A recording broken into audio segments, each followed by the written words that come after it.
Goop World Order is a big Tuesday show, and we got a big old boy committed to Ohio State football.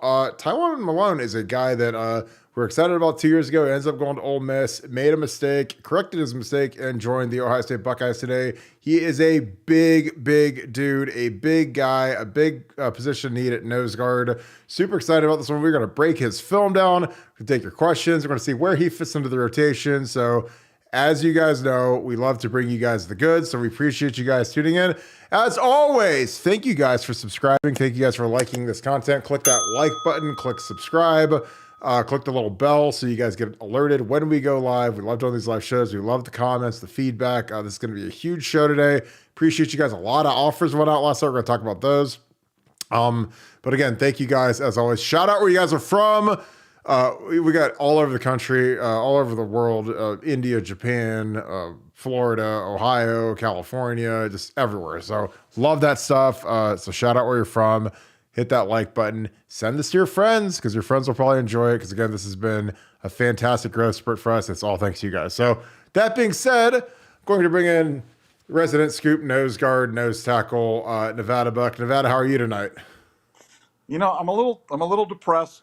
Pork Pie died in Chimp Empire, man. He got jumped by those Western chimps, and it's like it was horrible, man. Like, I don't know, why did he leave the pack? Why did he go off by himself? I don't understand it. It was like Ned Stark dying in the first season of Game of Thrones, and that was Sean Bean, and he was like the lead character, the first guy on the credits. Yeah. So Nevada got us all on Buckeye Scoop to watch this Chimp Empire show on Netflix. Check it out. Pretty interesting stuff, but Pork Pie, who is my favorite character, gets jumped and killed. This is actually like a true whatever documentary. These guys hang out in the forest and video this stuff. But long live Pork Pie. Our own resident Pork Pie, Taiwan Malone, has committed, resurrected from the dead of Ole Miss, the Ole Miss Rebel football program. Nevada, kid out of Bergen Catholic. He's a hoss, 6'4", 330-ish, listed at 305. If he's 305, then I'm Gandhi. What do you take out of getting this kid out of Ole Miss? A kid that wanted to be a baseball player, wanted to be a two-sport guy. Now he's down to one sport. Now he's just down to football. And he's at a real position of need for Ohio State. But what do you make out of adding Taiwan Malone to the Buckeyes this year?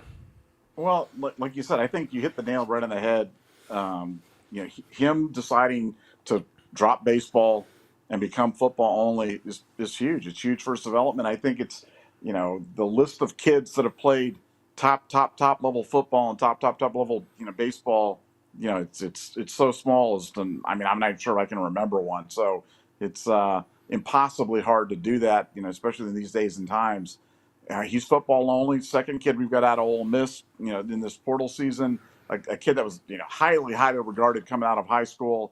And, for Ohio State, trying to get one of these big hosses, even though he's out of Bergen Catholic in New Jersey, went down to Ole Miss. He's those guys that we play against every year and say, how can we not get guys like that? Well, we just got one of them. And what I like best about it is Ohio State needed to make an NIL move, made the NIL move very quickly, got it, but he's not just about NIL. It was just to be sufficient enough to justify making a move like this. They did it, they got it, and I think it's a great. At worst, it's a depth piece. At best, you develop into something special. So for Ohio State, good day all around. Another good day by Ryan Day and Pantoni and the staff there in terms of how they're accessing the portal, how they're using the portal to their advantage. And like eighth portal kid we've gotten in this transfer season, which is again unprecedented for Ohio State. So good day all the way around. Yeah, it's amazing watching this film. The first play, he's split out. It's hard to see because we've got our little Nevada Buck bar there, so it covers it up. But he is a big hoss, man. I'm excited about him. Again, these are the kind of guys that we haven't had great luck with. Most of the body types like this are in the South. This is a kid from Jersey, which I think helped us. I think Dave Sinig-Benosin coming here, massive help, just because, these guys, they all talk to each other. Hey, what's Ohio State like? What's Ohio State like? What are the coaches like? What's everything like? And Davison, took to this place like a shark in the water, and he just crushed it in the winter, in winter conditioning, and in the spring. So that doesn't hurt us. So here he is, big hoss. Again, this is pretty good competition. This is about as high level Jersey football as you can, but he's a big old load playing nose guard here. this is the kind of guy that you want working in with Mike Hall. Mike Hall's likely our starting nose guard. You got Ty Hamilton, you got Ty Leak at the 3. This kid could play the 3 too, but I mean, he just looks like a big nose guard, big wide body. He hits the, I don't know what this is. Is this like the Harley Davidson or something? Maybe, I don't know. No, I Like think this is it's the kicking in the door thing. No, he's kicking. It's like a chopper because he's got the handlebar thing going here. So it's like, I think it's some sort of chopper thing. That's what the kids say. It's like NLE chopper. So it could be something like that. Here he is at 3 technique. Again, he just, he's a moose. Like, look at him. He just crushes this right guard has no chance. Late with the hands, big moose gets going on him, pushes him back into the backfield. And, again, those are the kind of guys that you need to beat the big dogs, to beat the Georgias, the Bamas. Like, this is the kind of guy that if you put him in a Georgia Bulldog jersey, he'd look like he fits in. It's kind of like I used to say that about DeJuan. Like, you put DeJuan in a Georgia Bulldog right tackle jersey, like you'd be like, yeah, that's about right. Or Alabama DJ Fluker kind of body. These are the kind of guys that we need. The fact that we don't need him to step in and be a full-time starter right away is huge because we have it's a position where the top line guys are a strength, but you need depth on the D line, man. Guys get hurt. I mean, Mike Hall, if we didn't add this kid, and Mike Hall injures a shoulder again this year, then all of a sudden, where are you? You're down to 2 D tackles, maybe 3 D tackles. So it's a position where we really needed to get a body like this. Nevada, talk a little bit about, we've had an incredible run in the portal. I mean, you get, Josh Simmons, you had him, you had Davison, you had Jahad Carter. Talk a little bit about like this run that we've been on. It's impressive. I think that our NIL stuff with the foundation has been good. But talk a little bit about this run we've been on. Well, I think what you're recognizing is kind of a recalibration of efforts by Ohio State. And what Ohio State has made a concerted effort now they are not going after the NIL only kids. And, they know who those kids are. They identify those kids pretty early in the process, whether they be the recruiting process or the transfer process. And the kids that are just about the NIL, they just scratch off the list. They just don't go after them. And now, they're focusing on the kids that are, obviously with a keen eye towards development, towards, NFL riches and, long-term play, but that also, of course, are going to have some NIL requirements. And what I think it's allowed Ohio State to do is really kind of laser focus their efforts a lot better in the portal, and you're seeing the immediate results of that. And so instead of going after 15 kids that they have no chance to get, they're focusing on 3 or 4 they've got a much better chance to get in their hit rate. Look at those 3 kids they run in last week, and got all 3, Simmons, Yeah. Styles, and Malone. It's like, now we knew Styles was done before he set foot on the campus, but that's good. And that's different than what we've seen at Ohio State. So I think, one of our core beliefs here on our podcast, on our website, is we try to make all the listeners, smarter fans, better fans, know the little insights about what's really going on, not just the spin and not just recognize that this is a change in Ohio State's recruiting philosophy,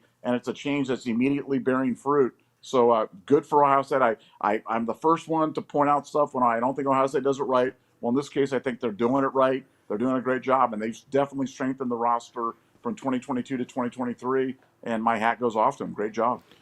Yeah, and again, like a kid like this, through 2 years at Ole Miss, very little production, about 12 tackles. He had a sack, I think, in the bowl game. But, when you're a kid like this and you're 2 years into your career, and you see guys that were in your same recruiting class and their potential first-round picks after this next year that could be 3 and out, and your career hasn't really gotten off the ground, I think it makes you shift gears from being a kid who chased the bag. Obviously, if you go to Ole Miss from New Jersey, you're probably getting paid by somebody. If it's not an NIL deal, then it's some donor. But, you look at it, you're like, well, I got this little stack of money, but, my career hasn't gone the way I wanted it to go. I'm not really getting off the ground. I go to Ohio State and I could be a part of a really, really, probably, on paper, the best D-line in the country. I mean, I don't know who I'd take over Jack Sawyer, JT Tuimoloau, Mike Hall, Ty Leak. I mean, Todd McShay in his first 2024 draft, which, those things are always kind of just, something that, they're just kind of for comic relief. But he had 2 of those guys in the first round. He had JT and Mike Hall in the first round. So, I mean, Ty Lee could just as easily have been in there. Jack Sawyer. Well, actually, no, Jack Sawyer was in there as well. So, I mean, you had three guys in the first round on the D line with JT. He had Jack going mid round to the Broncos. So, when you're this kid and you're like, well, I could jump in with these guys. I'm not going to have to be the guy. I'm going to be singled up a lot because everyone's going to be worried about stopping JT and Mike Hall and these other guys. So, I think after, you look up after 2 years and you're not where you want to be, you're not developing at the rate you want to be, why not go work with Larry Johnson for a year or two and see what you can do, see how you can develop. I think that this is a year where he could be a really good depth piece and get into the rotation heavily. And then, the following year, he's a starter. And if he has a big year, he's out. He's going to go pro and go play in the league. So, again, I love the kid's film. I was rewinding his flat back coming off the ball, knocking guys back. Again, I don't know what his conditioning's like. Again, we watch a lot of high school tape just because, for a guy like this that barely played at Ole Miss, like, it's not even worth looking up his, 50 plays that he played last year. It's better just to watch. This is what, we saw when we really wanted him a couple years ago. This is the kid that Larry Johnson and Jim Knowles want him to get back to being. So he's on that trajectory to being a first-round pick defensive tackle. And it looks like he's got the ability to do it. Again, I think that when you're a kid that's this body type, unless you're just an absolute phenom of a baseball player, I think it's a mistake to try to play two sports in college because it's just so hard. There's a lot of guys that try to do, like Julius Peppers played basketball at North Carolina, but he was clearly like a Hall of Fame level football player and just kind of a guy on the basketball court. He played and he was good, but he wasn't going to be, Tim Duncan or anything. So I think when these guys get to college, it's better just to specialize, take care of your body. It's less of a grind, less of a travel grind, easier to help you, get through workouts and school and all that. Because, when you're in the off season, it is nice to have an off season, like especially in football when you get all beat up and tired. It's nice to be able to go home after workouts and chill for a little bit and let your body heal up. So, but yeah, I love this kid's film. I think he's going to be a sensational guy. Nevada, just like off the top of your head, what kind of projections do you have for a kid like this? And really, we can walk down the transfer portal guys. Let's just start with Davison. I mean, Davison's the guy that I think you and I are both equally the highest on of the transfer portal ads. What kind of projection do you have for the transfer portal guys? And let's walk down the line and start with Davison. I mean, well, Davison, I mean, to me, if he's not the next great cornerback at Ohio State, then something's wrong. And, you hate to hang a moniker like that on a kid before he's played it down there. And invariably that leads to a little bit of disappointment because it's hard to live up to it. But, he's really good. He was a freshman All-American last year in the SEC. And since he set foot on the campus at Ohio State, you can just tell he's a different kind of athlete. And all the guys on the defense know it. All the guys in the defensive backs room know it. The defensive staff knows it. So, for him, he's as good as he wants to be. Could he be Jeff Okuda or could he be, pick a Denzel Ward, pick a line, be a cornerback, and he's right there with them. And no reason he can't be as good as any of them by the time he leaves there. Yeah, I agree. I think he's the guy that ends up starting across from Denzel Burke. I know that Jordan Hancock will have something to say about that. I just think Davison's got more ability. I think he's a guy that he's got a certain amount of dog to him. He's a ferocious competitor.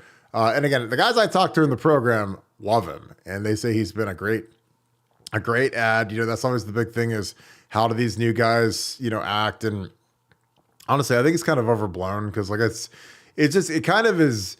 College football, it's like being in the NFL locker room now. Like in the NFL, people don't realize like in the preseason, like in the summer, during training camp, during the season, there's always guys coming in and joining the team, and there's guys getting cut. So, and there's guys that get traded. So there's always like this kind of churn of new guys coming into the roster. And it's just kind of trickled down into college football now, where these guys that are on the portal, they're at Ole Miss 2 months ago, and now they're Buckeyes. And it's, and I don't think that, most of these guys, unless they're complete morons, they just want to fit in. Most of these kids are pretty much the same. They like to chill, they like to play Call of Duty, they like to work out, they all want to go to the league, they all want to take care of their family. So, there's a lot of, things that line up. I think that it's easier at a position like defensive line or corner where you kind of rotate guys and there's more guys playing than as opposed to maybe a quarterback where the relationships might be a little more frosty inside that room, or offensive line where there's really only one guy that starts at right tackle. But, on the D line, like if I'm the starting nose guard and I get a really good nose guard behind me and we can rotate and I can take some plays off, on the sideline and not worry about us getting gashed, like I would welcome that personally because I think that the strength of your D line is the depth. I think it's great to have a Chase Young and a Nick Bosa. Obviously, those are the pillars of your team, but even those guys, if you watch them in the NFL, Nick Bosa doesn't play every snap. I mean, he's rotating in just like everybody else is because it's a long season and you want to keep these guys fresh. And the fresher they are, the more productive they are. The more productive they are, the better the defense is. So,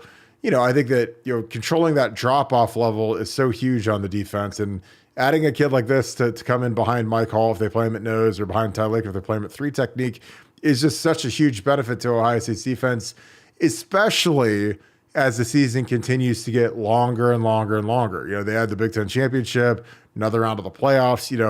The portal and the way Ryan Day is utilizing the portal is going to be so huge in terms of adding not only key starters, but key depth guys, at positions where you rotate, like running back, receiver, D-line, not so much linebacker because you only play 2, but that's why I'm excited to get this guy because we really needed this guy. We really needed another D lineman that's experienced. He's a 3rd-year guy, and again, his career hasn't gotten off the ground for whatever reason at Ole Miss. But I think that with the opportunity and the available playing time, I think this kid could really take off. I think that in terms of Lorenzo Styles Jr., I don't think either of us are expecting much this year as he converts from receiver to corner. Are you in agreement with that, Nevada, as he switches positions this year? Yeah, I mean, I think he's a potential depth piece. He's a potential special teams contributor. Do I expect him to step right into the starting lineup with the 2 deep? I don't. Do I think he could be there in a year? I do. So no, I think our expectations are relatively modest for him. Although I've always felt that cornerback was the position he needed to play. Cornerback was his best position. Dynamic body type that can get it done there, and I think him moving from wide receiver to cornerback was the perfect tonic for his career, and I think he'll do well at Ohio State. Yeah, it was. It wasn't surprising us. I mean, we kind of had that thing from Jump Street that he was coming, but again, it's always good to nail that one. I think that it's cool that the Styles brothers get to play together again at Ohio State. I'm sure that he probably wished he had came to Ohio State in the first place, but he wanted to play receiver. Brian Hartline didn't have much use for him as a receiver, so it'll be interesting to see what he does. Jahad Carter's a guy I have modest expectations for. Again, he missed a lot of spring with an injury, so I assume you're in agreement on that one as well.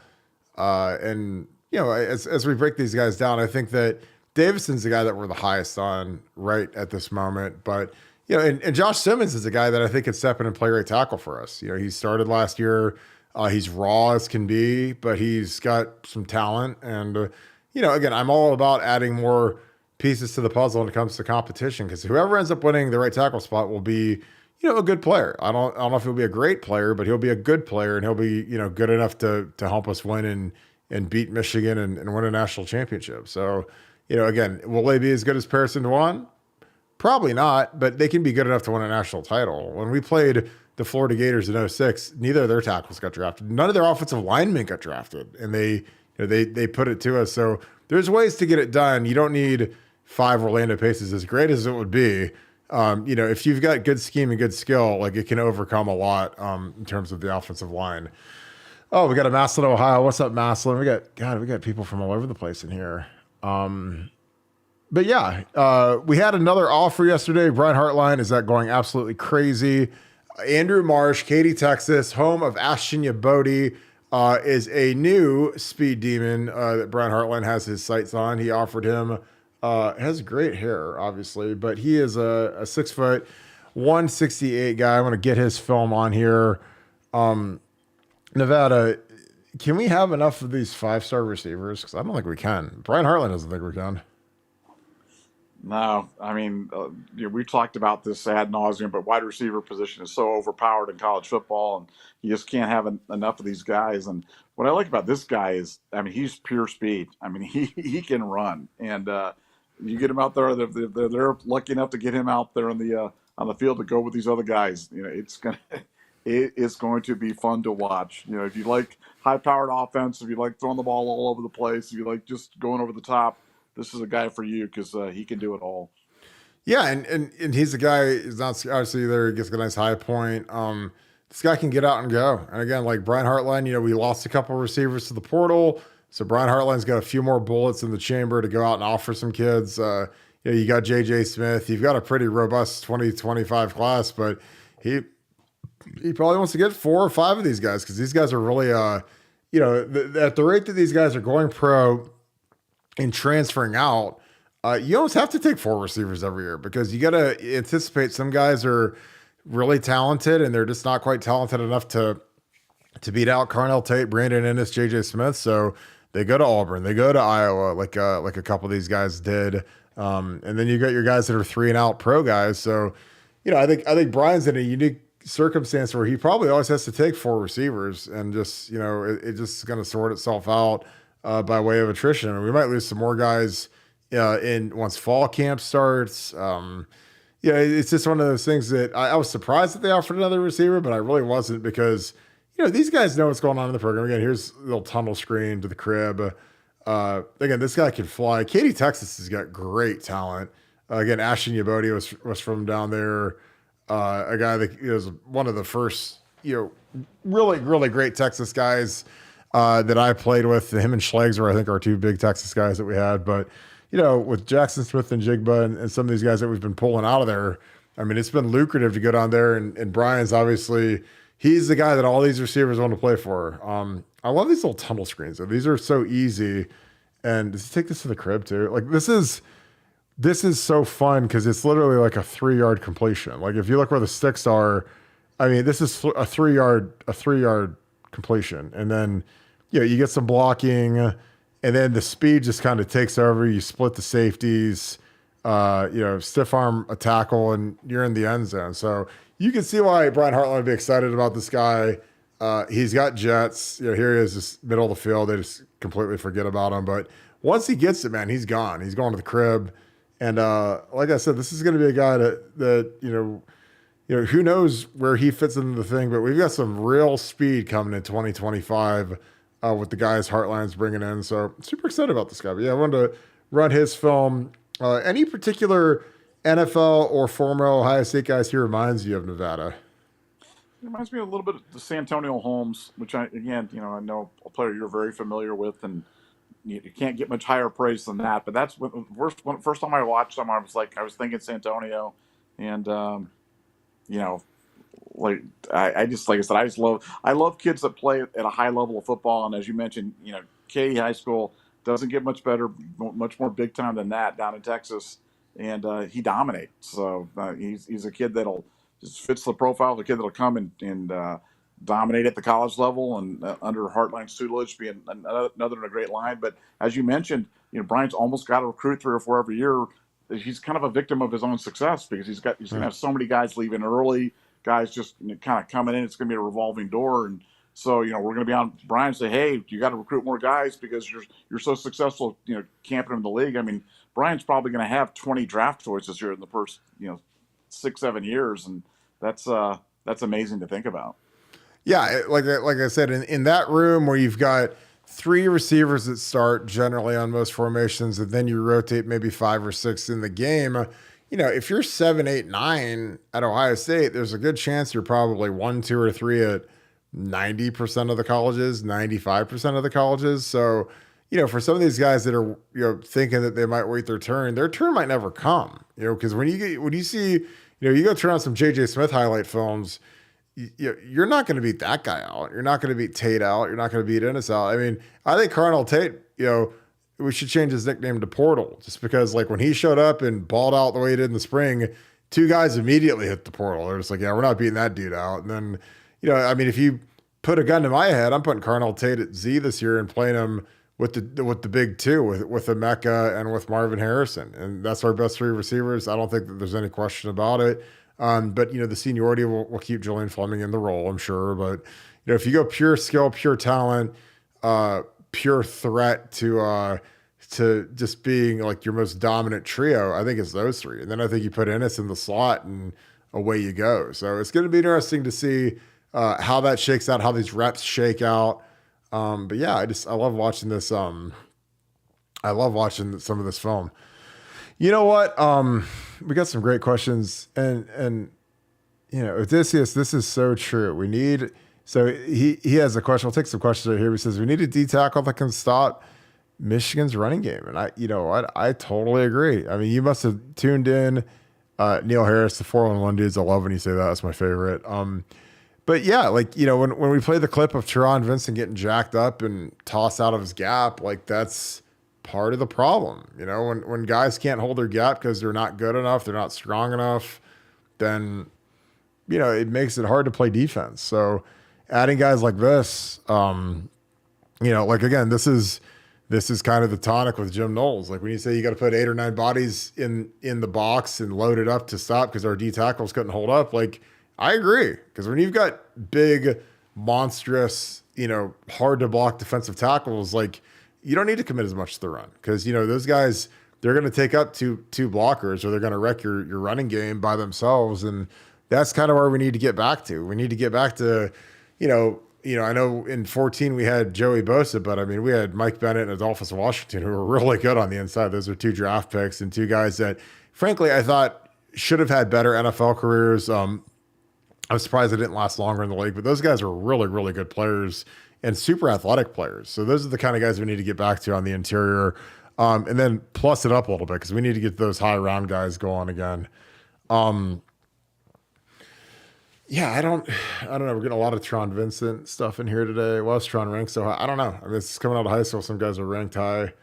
But yeah, this is a good little run that we're on right now with these recruiting, with these portal kids. Nevada, you've been the driver and the commander of the Jim Knowles bandwagon. How are you feeling now that we've added some of these extra defensive pieces that we didn't have when you took over as the commander of the Jim Knowles bandwagon? Then you add a really nice defensive tackle piece, and Davison Igbinosun. How are you feeling right now as we're a few months out from the season starting? Well, I'm excited. Obviously, Malone Styles are guys that are going to help down the road. Davison's a guy that's going to help right away. Jihad Carter, I think he's a guy that could have helped right away given our safety situation. But the injuries really kind of set him back a little bit, so we'll have to see about his development. But no, I couldn't be more bullish. I mean, I've gone back and watched a lot of tape on Ohio State in terms of the we had about 9 big plays last year that really kind of set the defense back, and I think that people really think about. And 9 plays out of 1,000 snaps, and you go back and you break those things down, and you can see where the problems aren't structural. The problems were just individual indecision, individuals making a bad choice, whatever it might be. But we weren't out schemed very often last year, and I really think the defense is going to take a huge step forward.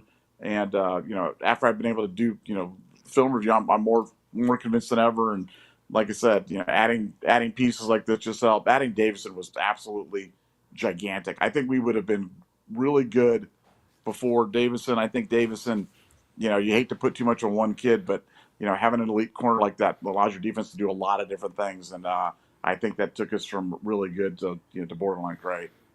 Yeah, I totally agree. Take a couple questions. Yeah, Eric, this is a great point where you talk about, and I really don't understand this, but for whatever reason, we play Mike Hall at nose, and he's a light guy. He's 280, ripped up guy, but they like playing him at nose, and he seems like he'd be a natural 3 technique. Like if you put a gun to my head, you'd think you put Ty Leak, who's 340 pounds, at nose, and put Mike Hall, the quicker, more faster guy, at the pass rushing spot. But they actually flip it for whatever reason. Ty Leak's been more of a 3 technique, and Mike's been more of a nose guard. So again, that doesn't really make sense to me. Like I said, I would flip those 2, but Larry Johnson, he likes to do it. And when you see Mike Hall line up at nose, he's not there to just be a big sponge who, absorbs blockers like in the traditional big fat Gilbert Brown nose guard type. Like this is like a guy that he loves to get after the center, loves to go after his snap hand in his initial pass rush move and his initial run block move. And, but he is light, because usually if you're a nose, you're between the guard and the center. So you're almost guaranteed to get double teamed. So you usually want one of your big hosses in there at nose, which is why they call it a nose guard. And that's why the traditional nose guard is like a guy like Vita Vea from the Buccaneers who weighs like 350 and he's hard to move, So when you got a guy who's 280 in there, usually easier to move, even if he's a weight room monster like Mike is, like just the lack of total weight, it makes it easier to launch him out of there. So, but they like playing him at nose. Ed Oliver, again, was, the prototype light nose when Houston had him and they played him at nose. So, again, it's interesting. Jesse, this is a great one. This is one of the most underrated kids in program history. Davon Hamilton just signed a $45 million extension with the Jaguars. We got Ty Hamilton, though, and Ty looks fantastic. Like, I saw him recently, and he looks like a WWF wrestler. He's got massive arms. He's been putting in a lot of work in the weight room with Mick. I'm hoping, and honestly, you put a gun to my head. I think he's the starter week 1. I think he starts with Mike Hall or he starts with Ty Leak. But for whatever reason, like he's one of the guys that they trust. They trust him more than Ty Leak, I feel like, and I just say that by snap counts and looking at who plays when and whatever. And, part of playing football at a place like Ohio State is the coaches have to trust you. You can have all the natural ability in the world and all the upside and all the potential and all the mock drafts and all that, but do they really trust you to play you significant minutes? And that was something that was an issue last year because our guys, they didn't trust our young guys. That's why they were playing Jerron Cage, who didn't get drafted in this, or they're playing Teron Vincent 50 plays a game, didn't even sign a free agent contract. So, I think that these guys got to earn Larry Johnson's trust. And I think Mike Hall was dinged up. But I think Ty Leak's got, this has to be the year for Ty Leak. There's no more being young. There's no more immaturity. It's time for him to step up and be a dog like we know he can be, like he's shown in flashes, like when he had 6 sacks as a freshman. So he's got to go find that form again and do it in the big games when it matters. Yeah, I agree. I think Mike is Aaron Donald. There's no easier comparison. Obviously, I don't like comparing anybody to Aaron Donald because Aaron Donald's probably the best 3 technique that's ever lived. But that's kind of what they are. They're swolled up weight room dudes that are explosive, and they're not traditional 3 techniques. I never played with a guy that was like Aaron Donald. I never played with a guy that was like Mike Hall at Ohio State or in the NFL. So it'll be interesting to see if they utilize him like that and he has that similar level of production. Nevada, what do you think of our D tackle rotation right now? Who would you play where if you had to pick? Well, I think you got it right. I think Ty Hamilton's a guy. We talk about Devon Hamilton being one of the most underrated players at Ohio State, and Ty's could climb that list this year. I don't think people are talking about Ty Hamilton. I think you and I are 2 of the only people on the internet that are talking about Ty Hamilton. But yeah, I agree. I think he's probably the most sure starter of anybody. If you were calling, on the interior defensive line and said, place your bets on who's going to be a starter of the defensive line, he's my chalk for the favorite. And I think he's had a tremendous off season. Had a great spring. Ohio State coaches love the kid. And I think he's a guy that's got to be in there. And with Mike's got to become a little bit more consistent, a little bit more responsible, and a little bit more gap sound. And Ty Leak's got to improve his condition and be able to go more than 2 plays at a time. And if we can get that type of production, we saw what happened last year with Georgia, with Jalen Carter, big monster. And I know you like him, and I know he blew up DeWanda in the last play and everything. But boy, man, when he started gassing, he looked.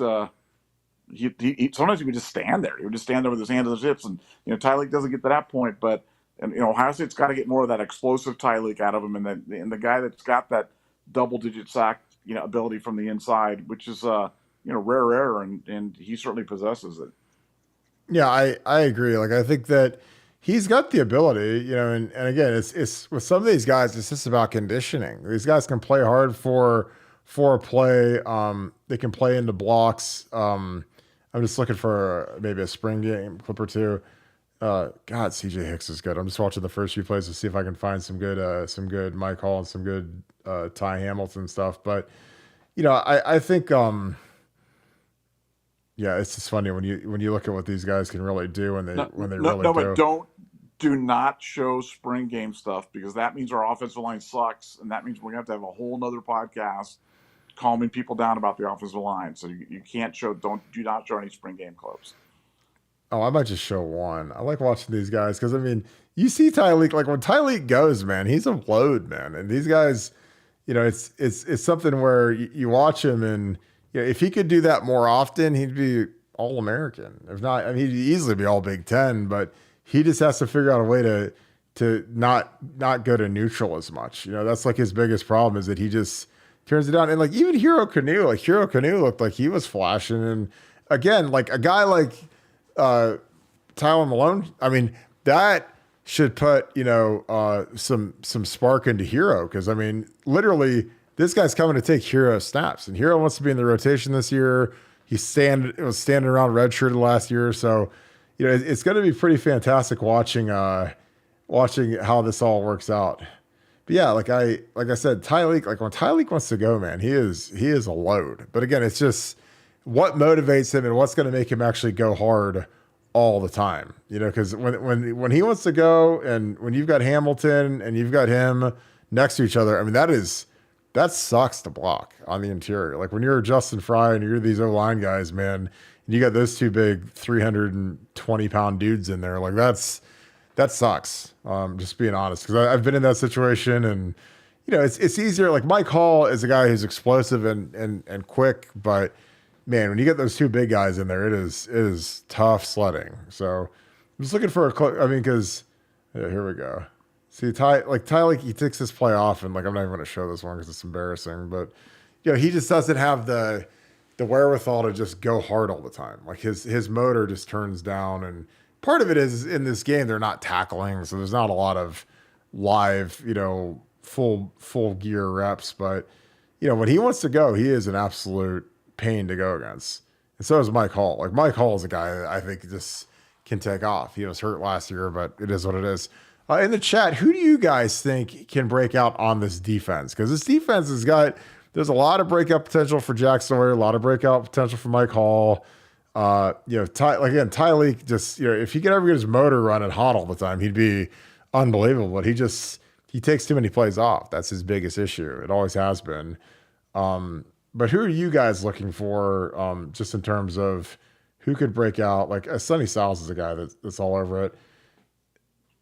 Yeah, but this is standard Mike Hall right here. I'm gonna put a Mike Hall on because I love Mike Hall. So Mike loves to attack the snap hand, and it is just like this is something that again he works this all the time. And Carson Hinsman didn't play last year, and Mike's maybe one of the best hands guys in the league, but he comes after when he sets over here and kind of overcompensates to cover up Mike. Mike comes back up the other way. And you see him with his two hands swipe that snap hand, and thankfully there's a little play action fake where the running back literally runs into him. But otherwise, I mean, this is what he likes to do, and this is why you play an undersized guy at nose guard, because most of the time, like I said, you put your big guy at nose guard, you put your little guy at 3 technique. But he loves doing this. This is his favorite move because again, these centers, they know that he's quick to shoot this gap. And he'll alternate. It's not like he does this move every time. When you think he's about to attack this, he'll come back this way. But the way he attacks Carson Hinsman's hands, like this is what we need out of him. And you see you got Tyleek. With Tyleek on a pass rush situation like this, I mean, 2nd and 10, he could be bringing it a little bit more here. So he just kind of stands up, makes it easy. But again, our tackles do good here. Like Jack gets locked up. This is Tigra right here at right tackle. So this is good by Tigra versus Jack. Again, Jack was projected as a 1st-round pick. You got Josh Fryer versus JT at the top. And this is kind of what you got to do. Like, I think that this is a good pass protection. When I talk about helping the offensive line and making it easy, put a tight end here on the shoulder of the, because that messes with JT's takeoff. He's got to be a little bit more hesitant so he doesn't get, chipped into oblivion by Cade Stover here. And then you've got, this guy can chip either way. So, Jack Sawyer has to be careful because if he just flies off the edge, Mayan could come here and blow his rib cage up. So, that happens a couple times, and you're playing defensive end. You never want to play defensive end again. So, but again, like that's a nice pass protection scheme. I like what Mike Hall did there. I just had to point that out because again, I love seeing those little nuances of why do you play Mike Hall at nose guard? That's why, because he can when he does a move like that, he's immediately in the backfield and the play's over. The quarterback can't step up when there's A gap pressure from a productive nose guard like Mike is. So yeah, I think Kenyatta Jackson. So we're getting some Jack Sawyer, we're getting Kenyatta Jackson, getting Ty Hamilton, uh, Denzel Burke. We're getting a bunch of guys. But a lot of Kenyatta people love Kenyatta Jackson. But yeah, it'd be interesting to see what we can get out of him. I know my South Florida guys love him and they think that he's a dog. So, again, this is if there's ever a time where we need some juice off the edge on third down, like Kenyatta can step right in and do his thing. So, well, Nevada, who's your pick to break out on defense? I'm gonna pick an oldie but a goodie. Probably a name that you probably didn't expect, and I'm gonna go with Josh Pork Pie Proctor is Oh my my God. breakout player for the year. I think Josh is gonna have a big year. I think he's gonna come back and remind us why Knowles loved him so much last year in August, and remind us of those big hits that he used to make a couple of years ago. I like him a lot. Can we really call him pork pie? Or was What? it pork pie? Was that his name? It was yeah, I'm pork sure. pie. Rip R.I.P. pork pie. R.I.P. pork pie. Chimp Empire, baby. But yeah, like I said, these guys, when these guys go, man, these guys are going to be a problem. Like I think that our D line is good enough where they could carry us in some of these road games if they, because now there's no one blocking their snaps. There's no more Jerron Cage and Teron Vincent and Zach. These guys want to go pro, so it's going to be a big year for a lot of these guys. These guys all want to be 3-and-out, and they got to put up some more production than they did last year. So, but yeah, I'm excited to watch these guys. I think that it's going to be competitive for our O line. I know one thing. I don't think our O line's going to see a better D line than what they see in practice, and that's not just hyperbole. I just think that when you look at the amount of talent these guys have and how twitched up Mike and JT are. If you can block those guys on Saturday, you should be in really good shape just because they're just better than anybody else in the Big Ten. But yeah, it was a really good day today. Like I said, getting Taiwan Malone, the portal stuff's been fantastic. I think our collectives are trying to start to figure it out a little bit. So it's just really good stuff right now. But Nevada, when does Carter come back? Jihad Carter, I think he's back already. I think he just had a minor injury. So he missed some light stuff, but he was walking around at the spring game. So it wasn't like he was, in the infirmary or on crutches or whatever. Love the Predator Ohio State thing, by the way. That's great. I love the idea of the Rushman package. I'd put, if I did the Rushman package, yeah, I'd put JT at 3 tech. I'd put Mike Hall and JT on the inside and Jack and Kenyatta on the outside. I think JT is a fantastic 3 technique pass rusher. I think that'd be fantastic. So, but Nevada, you got any other final thoughts? We could wrap this one. We've had a really good show. A lot of people in here. Appreciate you guys all tuning in tonight. But yeah, like Taiwan Malone is going to be a monster for us, and I'm really excited to see what he can add juice-wise to the program. But what are your thoughts, Nevada?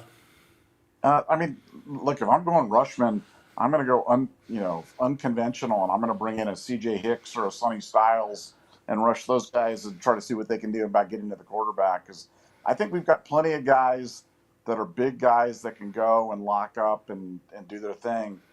What we're missing is those slippery guys that are fast as heck and can bend around the corner and get to the quarterback and cause havoc. And I keep talking about Baron Browning and what an impact he's made in the NFL. But why couldn't Sonny Styles be that guy? You're telling me Sonny Styles couldn't be Baron Browning on the college football field? I just think he would be an absolute wrecking ball in pass rushing situations, and I hope Ohio State deploys him. Oh, I agree. It'd be interesting to see. Sonny's about 230 now. I know I'm sure he could run around tackles. Could he run through tackles? Is he going to be a one-trick pony? Does he have, what was his pass rush move set look like? Because again, when he's played mostly linebacker and safety, he's not asked to rush the passer. So sometimes it's a little tougher than just running around the guy. But last clip I'm going to show, because I really like this kid. I've talked about him ad nauseum. I think this is a kid that really needs to start to be in the mix and talked about more. My guy George Fitzpatrick here is going against Amari Abor. And Amari, he's okay. He's got some work to do, but this is a really nice pass set. Like he gets out of his stance. Like if you watch George here, he gets out, set up perfect. I love his hands. Like when I was watching the Armstrong twins at the Obits rivals camp, like their hands are kind of all over the place.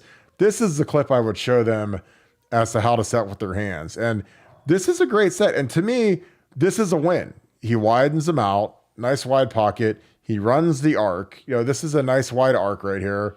And, the quarterback, he gets some pressure from the right side, but really this is a pretty good pocket. I mean, there's a little bit of, again, could this be a little better? Could this be a little bit more inside out here when Kenyatta Jackson's trying to work inside? Yeah. But I mean, this isn't a bad pocket. Like if you're an NFL quarterback, this is a fine pocket. You can throw it. But the way that George runs this arc here is perfect. Like that's like perfect pass protection. And Amari still doesn't get to the quarterback. The quarterback has to take off just because, he's a little skittish. Because if you're an NFL quarterback and you have this pocket, that's perfect. Aaron Rodgers is throwing a touchdown to Devontae Adams or Garrett Wilson or whoever. This is about as good as you get in the NFL. You don't get that big dream, gigantic pocket that you get in college when you're playing Indiana and you've got Paris and DeWand out there. So this is plenty good enough. The quarterback's not good enough. He's just skittish. But I think that's plenty. But again, I love Fitzpatrick. He's a guy that the more I watch him, the more I like him, the more that, if I was working with him, if I was Justin Fry, Mickey Marotti, just focus on his strength, man. Just keep getting that kid bigger and stronger. But his feet are excellent, and he's been really well coached because his technique is fantastic for a left tackle who's young. People right off, again, he looks like Taylor Decker to me. I don't know if he's not as tall as Taylor, but again, that's a nice looking set. And Taylor, in 03, Taylor was a true sophomore, and he started for us. Obviously had the Khalil Mack game, but after that, he was a fantastic player for us.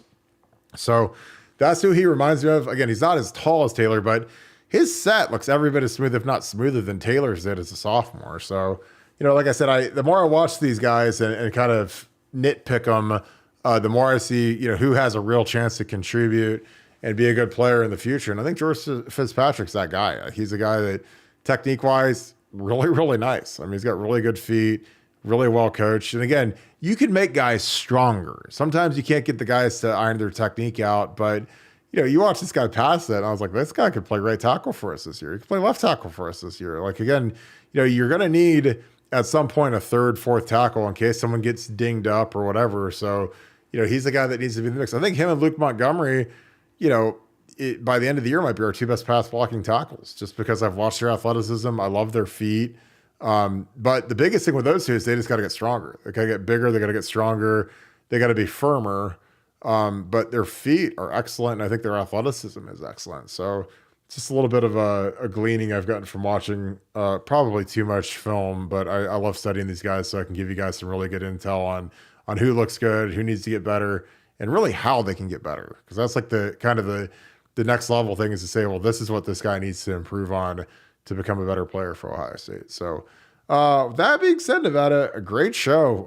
Any final thoughts for everyone that tuned in tonight? Appreciate all you guys, but any final thoughts? No, just big day for Ohio State. Also with the the kid from San Diego State, Simmons, Mark Pantoni, if you're listening, we just need about 15 minutes with him. We can clean up his technique there over lunch or something like that, make him a much better player. And that's a kid that just needs to be coached up. If he's coached up even a little bit, could turn out to be a really good player for Ohio State and really be a nice contributor. Totally agree. Yeah, I think he's got fantastic upside. Well, this was a good one. Appreciate you guys as always. Thank you guys. We're about to jump on BuckeyesScoop.com. If you guys love Ohio State and you are the biggest Ohio State supporters that you need to be on BuckeyesScoop.com. Been breaking stories nonstop. A lot of great intel coming in from the Woody Hayes. Summer conditioning is kicking off next week. The guys are off this week, so we will have all the coverage you could ever dream of about who's winning the wind sprints and who's looking good. So I hope you guys tune into us on BuckeyesScoop.com. Appreciate you guys tuning into the show. As always, if you could leave us a like, that is humongous. If you could click subscribe, send it to your friends, your coworkers, all your buddies, all your people that love Ohio State and love to support Ohio State football. We try to bring you guys the best, and we think we do a good job of it. So we appreciate you guys tuning in. So if you enjoy these live shows, make sure you click that little bell. It'll give you an alert every time we go live, so you'll never miss a show. Love interacting with you guys. Thank you for bringing such great questions, Great comments. Again, I love reading your comments, and shout out where you guys are from. As always, love when you guys do that. So thank you guys so much. I appreciate you guys for tuning in tonight. If you enjoyed this and you want to keep the party going, check out BuckeyeScoop.com, because that's where me and Nevada are heading with Bill the Bank Green. The Oracle's bringing some huge expansion stuff. So we got a really good source at the very top of the expansion game. So that's really fun to see it as all that breaks. So again, we appreciate you guys so much. So thank you so much, Buckeye Nation, and thank you, Scoop family. I will see you on BuckeyeScoop.com, the #1 source for Ohio State football information. Thank you guys, as always. Have a great rest of your day, and go Bucks.